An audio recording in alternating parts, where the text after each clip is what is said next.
how are ya?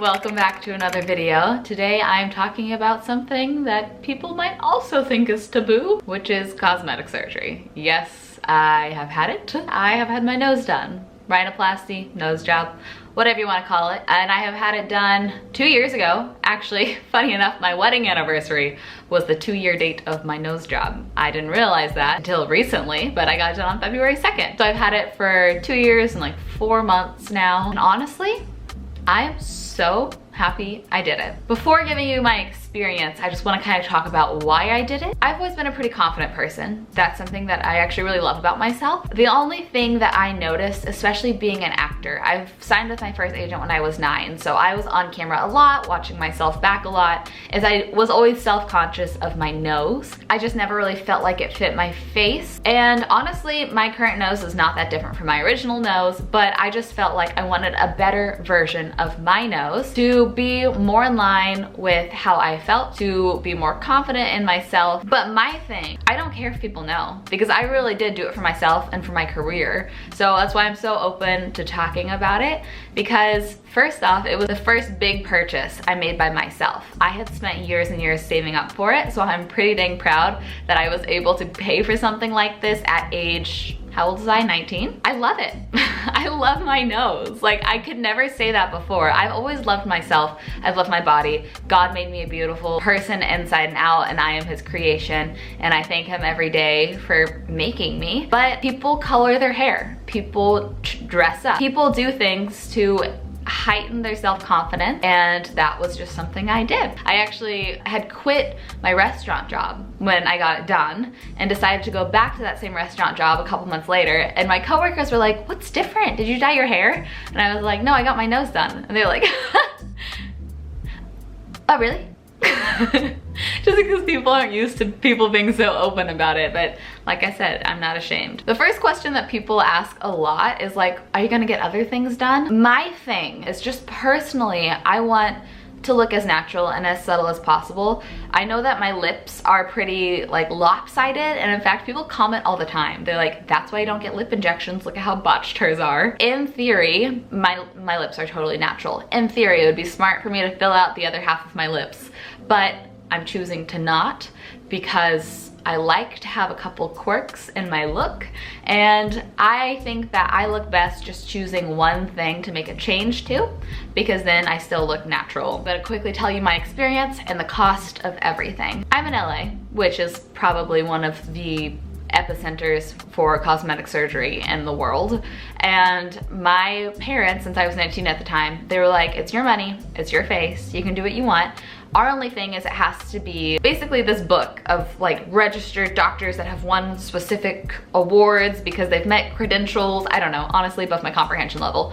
And they're like, you can do it, it just has to be from someone in this book." So there was like 5-ish people that specialize in rhinoplasty in my area, and I first reached out, called a plastic surgeon in Beverly Hills. I forgot what the quote he told me was. It was something like $25,000. Blew my mind. I said no. So I ended up going to a place called Imagine Plastic Surgery. They are out of Riverside. Funny enough, that's where Brooke was living at the time, and they were like a mile from his house. And since they were outside of LA, they were significantly cheaper. The doctor was incredible. I told him, I don't want the classic nose job nose. I want to have just an improved version of my nose. My nose is pretty prominent from the side. Honestly, I like that. It fits my face. I don't want like a tiny little petite nose. I just mostly wanted to change the slope of my nose because it used to go down and now it's more straight. Basically all I wanted to change. And he showed me a lot of his pictures. He doesn't do just like the nose job nose. He does a ton of different types of surgeries. He also, I could tell, was just a great guy. Actually, flash forward to before my surgery. He asked if he could pray with me before the surgery. So I love him, he's great. And overall, I just pulled up my receipt to let you know what it was. So the actual cost of the rhinoplasty was $6,000. Have access to the operation room was $1,500, and anesthesia was another $500. So all in all, it was $8,000, not including my prescription. So I went with him, did a consultation where he basically looked at my nose, told me if I was a good candidate or not. He took pictures of me and I had to circle things I didn't like about my nose. That was it. We put a deposit down and scheduled the date, February 2nd. They gave me prescriptions for a ton of different medications that I could possibly need, and I went ahead and fulfilled them all. I wish I could tell you what they all were, but there was anxiety medication, there was nausea, there was patches, there was, oh gosh, so many pain medications. There was obviously antibiotics to make sure you don't get an infection. So those were necessary.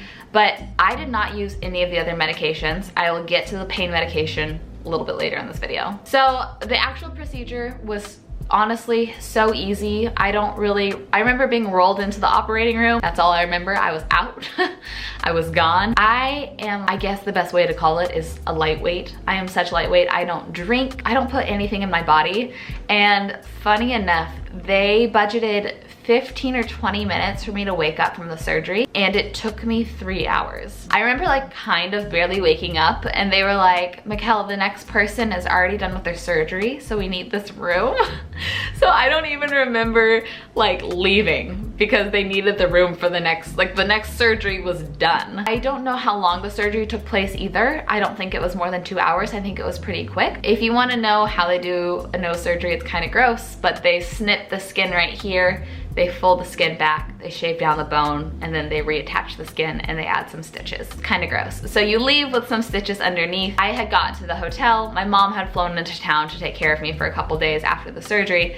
And this is just a funny little side story. Someone from my church, because I was serving at my same church then, texted me saying, hey, can you serve tomorrow? We need your help. We'd love to see you, type of thing. And I was so messed up on medication. I just stared at my phone and I was like trying to type back, but like my eyes weren't focusing. I'm pretty sure I was like looking at my phone cross-eyed because like I couldn't see anything. So instead I just sent her a selfie. I will put the picture here. I sent her this. And I fell asleep for like 6 hours. Could you imagine just getting this picture out of context? Wouldn't that be terrifying? So I woke up like 6 hours later, oh my gosh, are you okay? What happened? And I had to tell her, oh, I got my nose done. I'm sorry, I don't know why I said that. I was on medication. Kind of scary actually that I did that. The healing process, honestly pretty easy. I was expecting the worst. I got humidifiers because I heard your throat gets really dry because you can't breathe through your nose. I was fine. The thing that I hated is I took my pain medication. I think it was oxycodone. I get them all mixed up. I took one pain pill the first day and a half the next day. And I had the worst like withdrawal symptoms, like a pounding headache, nausea, like I was dizzy. I had like the worst night sweats. I had never experienced such bad night sweats in my life. And it took me a few days to get that out of my system before I was fine. It was nuts. It was terrible. The rest of the days, I just took ibuprofen and I was fine. Going back in hindsight, you probably, if you're considering this, are not as fragile as me, but my pain was absolutely fine. Just my body could not stand those pain medications. So going back, I would have just taken ibuprofen. Seriously, starting second half of day 2 after the surgery, I just on ibuprofen and pain was totally manageable. It was a little weird walking around with your nose all like cast up, but I did it anyways because like I said, I wasn't that ashamed. I will put some healing pictures right here. I got a little bit of bruising underneath my eyes, which as much as people bruise, mine wasn't bad. I took arnica, I think it is. Correct me if I'm wrong, but the thing that helps you not bruise as much, so that really did help. The only difficult part about recovery was not being able to fully shower. My first bath after recovery that I got to actually wash my hair was like the most heavenly thing ever. It realistically took a few months swelling to go down. I had to get the stitches cut out of my nose, which I was nervous for that, but that was totally fine too. Honestly, my expectations for pain were so high that nothing really actually hurt. My only real pain was that pain medication. And you wear your nose, it's up to your doctor, but you wear kind of like a fleshy colored tape on your nose for a couple weeks. Depends doctor to doctor. What do I think? Interestingly enough, there's this little bump right here on my nose. It's hard to tell in this direct lighting, but in indirect lighting you can sometimes see it. And that didn't pop up until about 8 months post-surgery. And I just think it's because I had some swelling still up here for literally 8 months until it fully went away. Now that it's visible, I don't necessarily love it, but I also don't mind it because like I said, makes me look more real, more natural. Overall though, he did exactly what I asked for. You apply a silicone topical gel to your scars. My scar is not too terribly visible. Do you want a close up of my nose? Is that weird? Under some lighting, you might be able to see it. I don't know if you could see it in this or not, but I do think that the silicone gel helped my scar be not that noticeable, and people don't really look at that part of your nose very often, but it's almost like a little zigzag cut like this. If you look really close, you can see it. Overall, I'm so glad I did it because I really do love it. I really am proud of being able to complete a purchase like that young in my life. It's just something that I did for myself. If you have any specific questions, let me know down below. I will try my best to answer all of them. I didn't know exactly what to talk about in this video because there's so many things that go into something like this. Thank you for watching this video. Thank you for being a supportive community that doesn't judge. I know people have a lot of preconceived notions about plastic surgery and can be very judgy about it, but you know, I'm an open book. I'm an open book. I love y'all so much. Don't forget to press subscribe if you haven't already, because I'm really trying to hit 20K. That'd just be a fun milestone. Maybe I'll do a giveaway at 20K or 25K. I gotta think about that. That might be something we can do. But I will see you very soon in a video, and I hope you have the best rest of your week. Bye.